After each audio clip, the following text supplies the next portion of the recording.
views and opinions expressed do not necessarily reflect those of Access Fort Wayne, the Allen County Public Library, or any other supporting groups. If you'd like to produce a show, call us at 260-421-1250.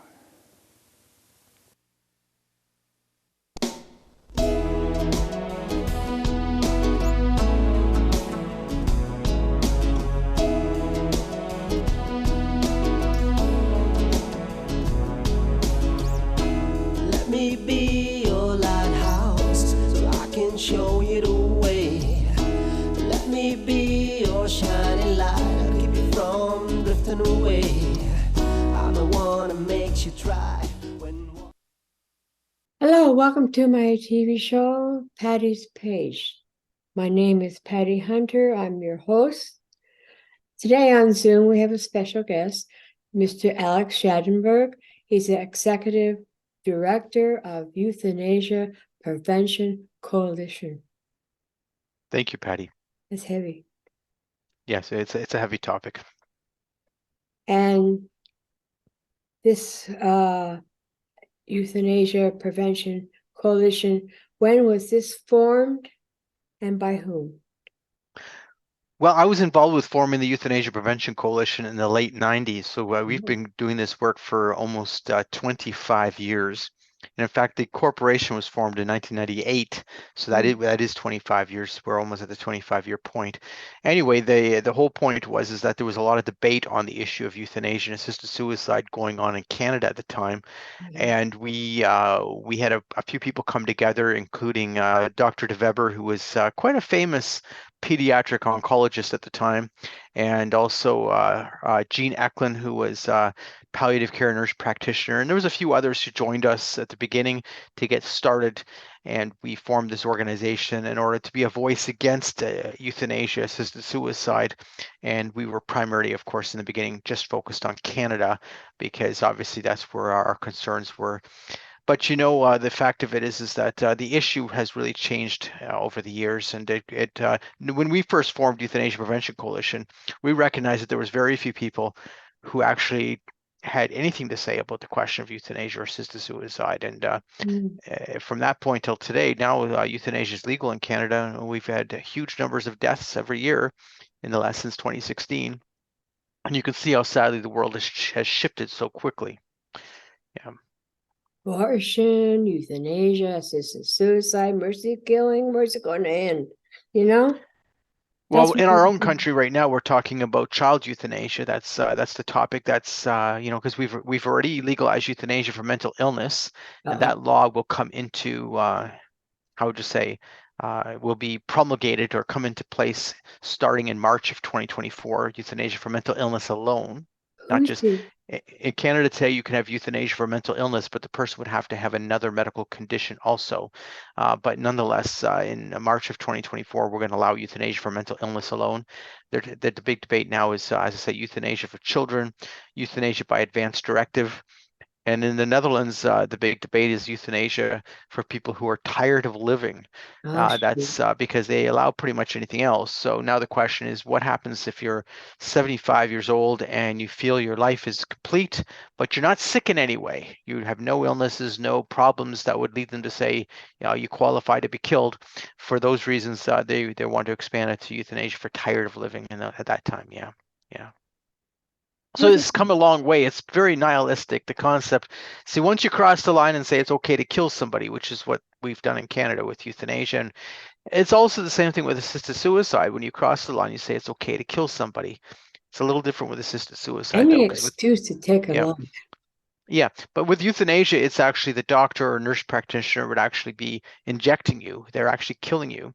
Whereas assisted suicide is very similar ideas, similar purpose, similar reasons, but the difference is that the doctor would give you the prescription, and then technically you have to do it yourself. And so the idea is the same, the drugs are the same, the concept's the same, it's just how it's done, which is different. In assisted suicide, they say you have to self-administer, whereas in euthanasia, they do it to you. Euthanasia is a form of homicide. Even in Canada, where we legalized euthanasia, we created an exception in the criminal code to homicide, So what it means is doctors and nurse practitioners have the right in law to kill their patients is what it actually means. And if you want to challenge on me that's fine. I would say look at the law and see what it actually says, because that's exactly what it does. That's how it's carried out. Someone requests it, but the doctor or nurse practitioner approve you, and then they kill you. That's what it is. Whether someone wants it or not, that's what it is. Hippocratic oath, remember, is supposed to save people. Now what? As you know, Patty, Hippocratic Oath is long gone. It's been gone for a very long time. What Who has was that happened taken is, away?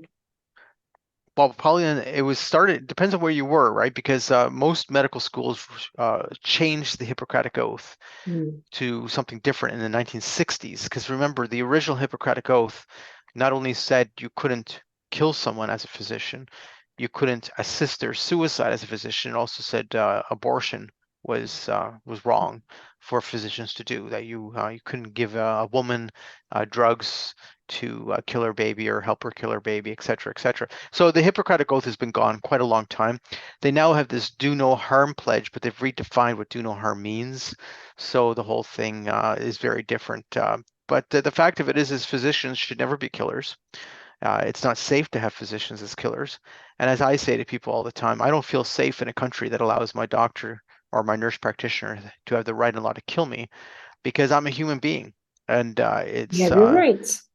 well, The not right only to my life. rights, but as a human being, is it not true that I could also at times maybe go through such an emotional situation or a psychological situation that I might feel that ending my life is the best thing for me? So, Yeah. Temporarily feel that way. that's right, temporarily feel And that they way. take advantage of that to take your life. Right, but you can't. Once you're dead, of course, it doesn't matter, because you're Yeah. dead. It doesn't matter that you might have changed your mind or otherwise, or that you were only going through a situational deep angst, or that you needed social, psychological, spiritual support. It doesn't matter. Once you're dead, you're dead. You can't come back from it, and that's the other thing about this. Any errors, you can't correct an error with this because you're dead. Yeah. Yeah. Well, psychologists and psychiatrists, are they discouraged in helping people from Well, being? some do and some don't. Like, we've just had this big debate going on for a while now about euthanasia for mental illness, and there's some key psychiatrists who are opposed to euthanasia for mental illness in the same way Mhm. as they would be for regular euthanasia, for people with physical issues. And they would argue that if you have physical health issues, that often this is a cry for help, that someone is It experiencing is. suicidal ideation and And no expressing that, one's right? listening. That's exactly it. But in the case of euthanasia for mental health, that same cry for help can be taken as a request for death. And this is a serious problem, because you have to also look at how the law defines this. It says that the person has to have an irremediable medical condition. That's how the Canadian law is defined. You have to have an irremediable medical condition. Well, the problem with that is it's often with a situation with a mental health condition is the symptom of your condition leads you to have suicidal ideation. And that results in your death then, because you're expressing what is a symptom of your condition, and in that can be taken then as a request to die, and you can be and they can determine that yes, this is a consistent request to die, and they can end your life. This is becoming pretty crazy. I'll just go one step further. Like, I mean, we've moved along pretty quickly in the question, but I just want to give your American listeners an understanding of where things have gone in Canada, because it started with euthanasia, and they said that your natural death had to be reasonably foreseeable. So it was a concept that it had to be for someone who was dying. They never defined the term natural death being reasonably foreseeable. It was just never defined. So obviously, right off the bat, you had some really questionable cases going on, and some cases hitting the media that people just scratched their head about. How could that have happened? But since then, we struck down that part of the law, that your natural death has to be reasonably foreseeable. So what remains is that you have to have an irremediable medical condition. Well, the problem with that is that people with disabilities are naturally and correctly saying that this law focuses in on their lives. But now what happens also is you're getting people who are living in poverty, people who are going through homelessness, people with having difficulty getting medical treatment, all asking for MAID and dying by euthanasia. Now, I use the word MAID because that's what they call it in Canada. They created a new term to make everyone feel better about killing. They called it MAID, medical assistance in dying, right? So they say to me all the time, Alex, this isn't euthanasia, this is MAID. Well, what's MAID? MAID is euthanasia, but they call it Right. medical assistance in dying, and they've done this, of course, to make you feel better. And for your American listeners, again, the point of it is that medical assistance in dying is also used by the assisted suicide lobby. So for instance, in Oregon, they also refer to it as medical assistance in dying, Right. but it's assisted suicide, whereas here it's euthanasia. Assisted suicide is a type of a suicide, whereas euthanasia is a type of a homicide. So let's not be arguing with me. The fact of it is the assisted suicide lobby wants this to become euthanasia. They want legalized homicide because it's what their end goal is. The difference is most Americans won't approve of legal homicide for people who are sick or going through mental psychological issues. Mental issues. Yes. It's a chemical imbalance of the brain. If they're given proper medicine, they can lead normal lives. I'm bipolar type 2. I'm leading a normal life, And you're not the only one. There's a lot of people who go through issues related to their chemical imbalance. They have now some people have situational issues, meaning they've experienced a lot of PTSD in their life. Right. And I'll give you a quick story. We had a case of a soldier in Canada who was who left the military, but was going through a lot of PTSD. He contacted Veterans Services. He was looking for help with his PTSD, post-traumatic stress disorder and or syndrome, whatever you want to say. But the point of it is that the Veterans Affairs Office told him he should be considering euthanasia. And this is the kind of thing you get, because death has become an acceptable solution to human problems. Then what about the next one? And if you consider people going through PTSD, let's say a veteran, for instance, did the veteran choose to experience what he experienced? Of course not. He was serving his country and through that experienced some terrible things. But and you get this. People say, well, that's ridiculous, Alex. Someone with PTSD being told to go get euthanasia. Yeah, but once you allow euthanasia, you can see it's always then a consideration. How about the citizens of both countries? Why aren't they acting up and saying, enough already? We want our lives to be meaningful, right? Not a burden. But Patty, what they've done is they've sold us a lie. So we get this whole sales pitch from the assisted suicide death lobby where they tell us that this is all about ending suffering. This is all about allowing someone to live a full life. Someone else. That they have and they have the right to die with dignity, as they would say. Well, the fact of it is yes, all of us are going to die. That's correct. But dying with dignity is not about how you kill someone. Dying with dignity is how you care for somebody. It's how you allow them to die a natural death where they're properly cared for with loved ones, with a medical system that actually recognizes their pain and symptom management and helps them alleviate those pain and symptoms until they have a death where they're not feeling like they're in pain in such a way. But nonetheless, the fact of it is once you legalize euthanasia, everything comes is open for grabs now. The other thing is how it negatively affects our care. Now, what do I say about that? Well, the fact of it is once euthanasia is an option, then it's always an option because you can't say to one person you can have euthanasia, but it's very difficult to say to the next person experiencing other distressing symptoms that you can't have euthanasia. So now it becomes always an option. It's always present. And now we have this whole problem in our country of the selling of MAID, the selling of euthanasia, meaning that each major hospital has what they call a MAID team. And that team goes to the hospital and they're constantly then they're requesting to the patients if they want MAID. So it's constantly being sold to them as an option.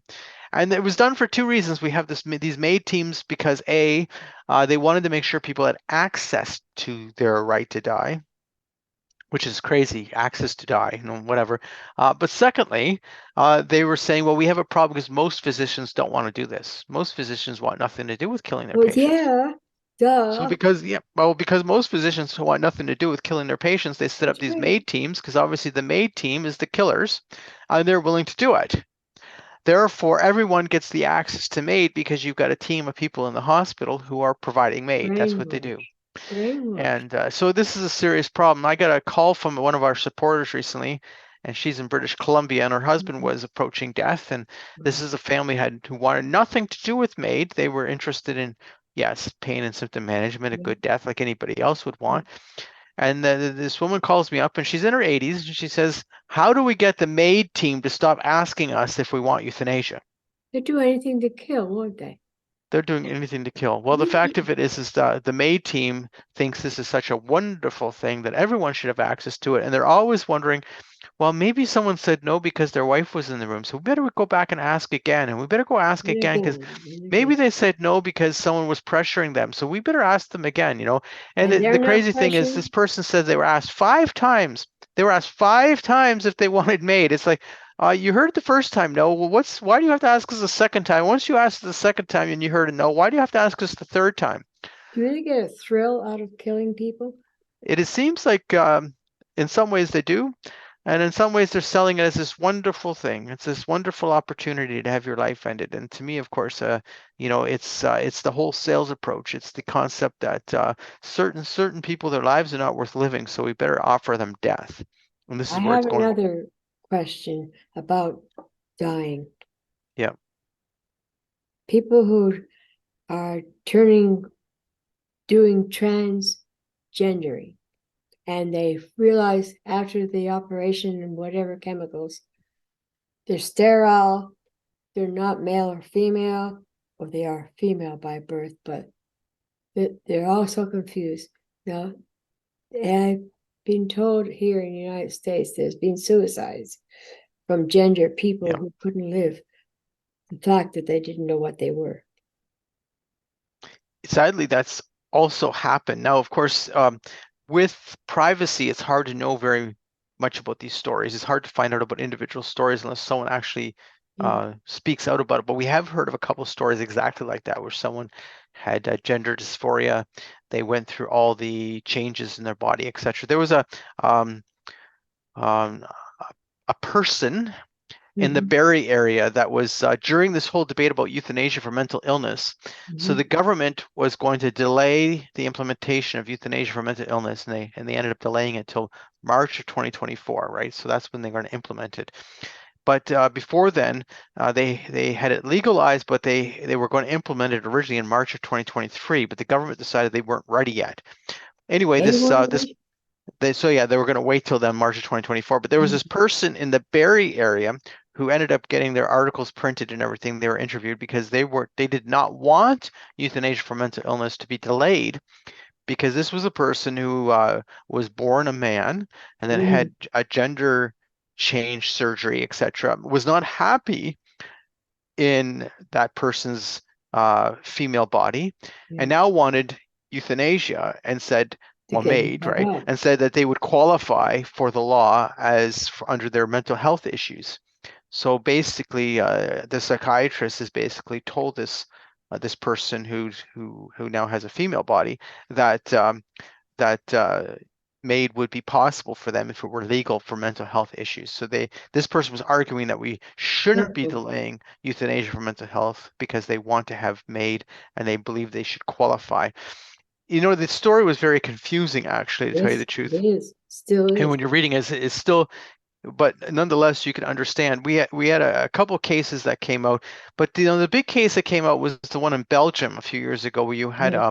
a woman who ended up changing her body and becoming then having a male body, and she wanted this person wanted uh, euthanasia because they weren't happy with the surgery, how it turned out. Mhm. You know, these are difficult situations for a lot of people. You can sort of understand that, but suddenly then killing becomes the answer to gender reassignment confusion, things like that. And to me, it's very, Sick. the idea is all mixed up from the beginning. It is Killing sick. is always a problem. Let me tell you right off the bat, Patty. I'm opposed to killing people. I've Me said it. You too. know, Yes. everyone can hear it. Yes, Alex Schadenberg is opposed to killing people. But what happens when you say it's legal to kill people No, is that they always sell the law to you based on, we're going to have all these safeguards. We're going to have these limitations. We realize that we're concerned that this could become a problem. So when they're trying to pass such a law, legislators are saying, well, I will only accept that if you have these limitations. It has to be an 18-year-old, there can't, or older. Like you have to be an adult. You have to have a situation where you're terminally ill. You have to have a situation where you're mature, you're of sound mind, and you have freely requested it, and things like that. And they go through a bunch of list of things. And that was the same with Canada. They said you had to have your natural death had to be reasonably foreseeable and you had to be 18. But then what happens is once it's legal, then of course the question becomes, well, if it's okay to do that, why isn't it okay for this reason? And you get this big Pandora's pressure on this. box. So once you've opened the door to killing, as I keep pointing out, there's always another door. So right Yeah. now Canada's debating the question of euthanasia for minors. Well, it makes sense. If you can do it to an 18-year-old, why can't you do it to a 17 or a 16-year-old? You know, Go there down. isn't anything that you can say is absolutely a yes or a no once it's possible to do it to somebody, right? And that's exactly what we're facing right now. So they originally said you had to have a terminal condition, but then they said, well, that's discriminatory. What about people who don't have a terminal condition, but they have significant health conditions? And that argument actually makes sense. If it's okay for me to kill you because you have late stage cancer, well, Mhm. why shouldn't I kill you because you also have a non-late stage cancer, but you have some significant disability? Why shouldn't I be able to kill you? And this becomes the question. If it's okay to do it, then why isn't it okay to do it here? And they can't answer that question because there is no answer to that question. It's not And that's why, proven. but that's why these laws expand, right? These That's laws why are, they expand. And you can't, it's not about a slippery slope. What it is, it's about a natural incremental extension. If it's okay for me to kill you, then it's okay for me to kill others, right? spiraling down. That's right. One, That's right. there's a funeral parlor in Ontario somewhere, one step funeral. Okay, But so that article was the one in Quebec, but there is one, and there's one, the first one was being done in London, Ontario, where I live.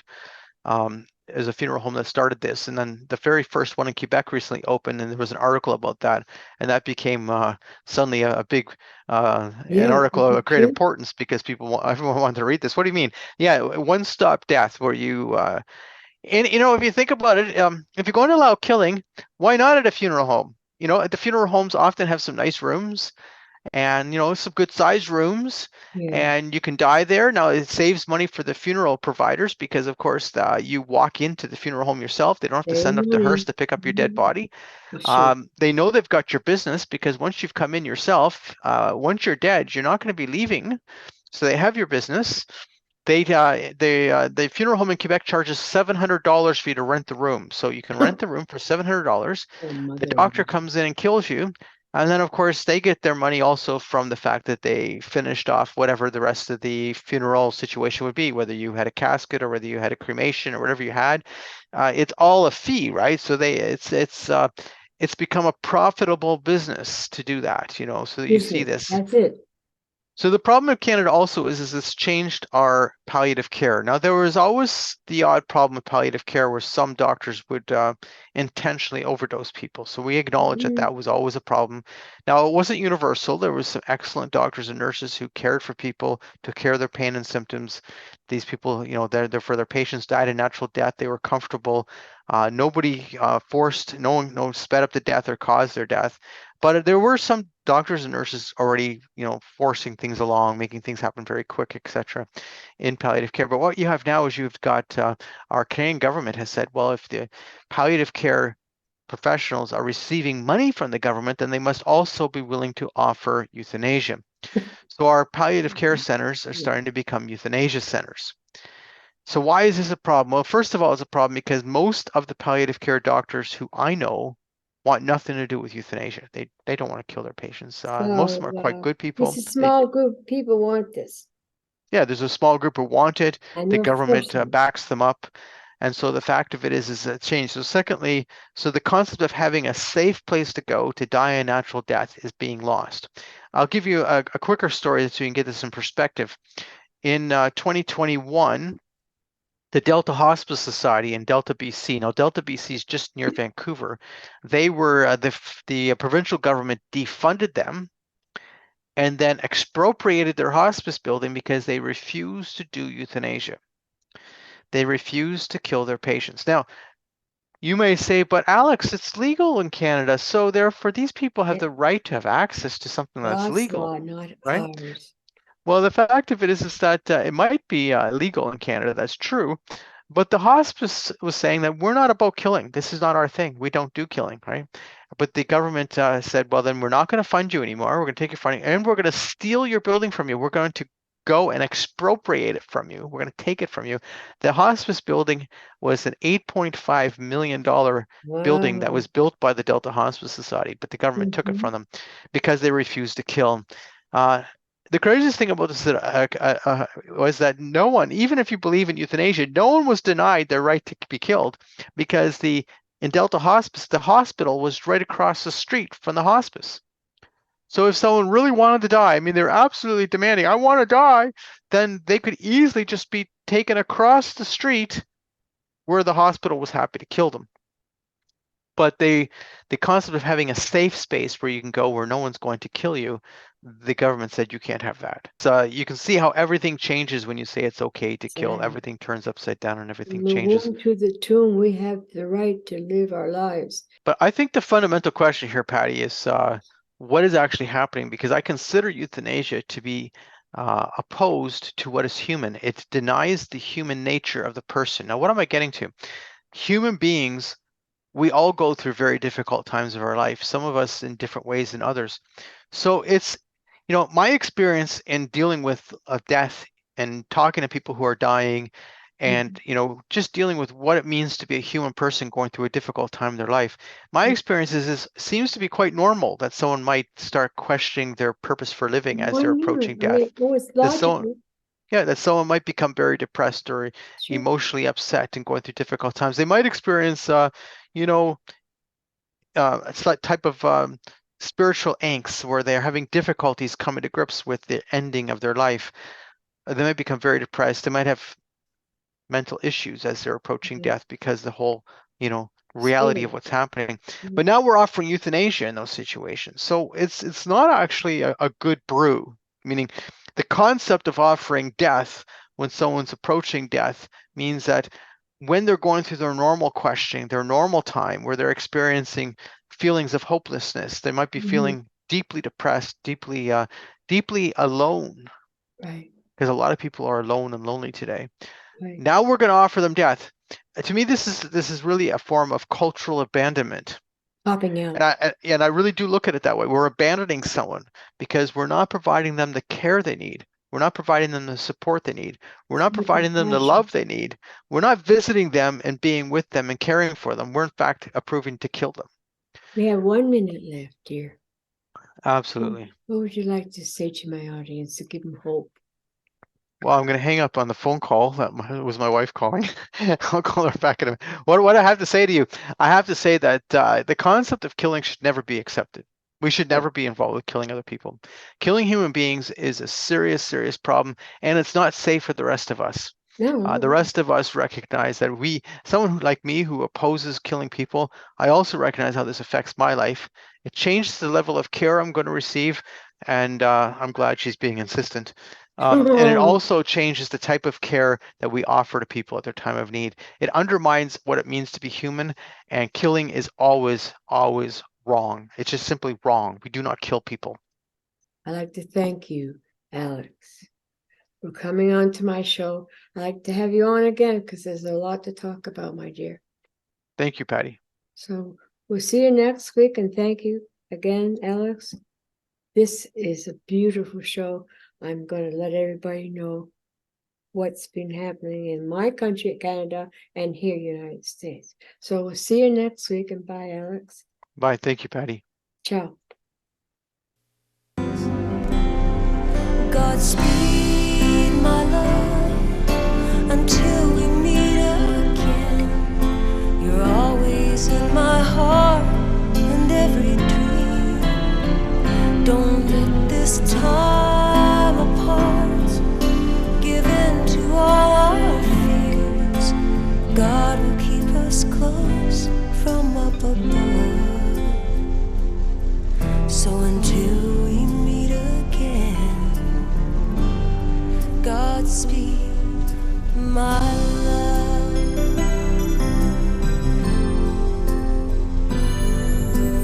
God is with us always, and for the rest of all our lives.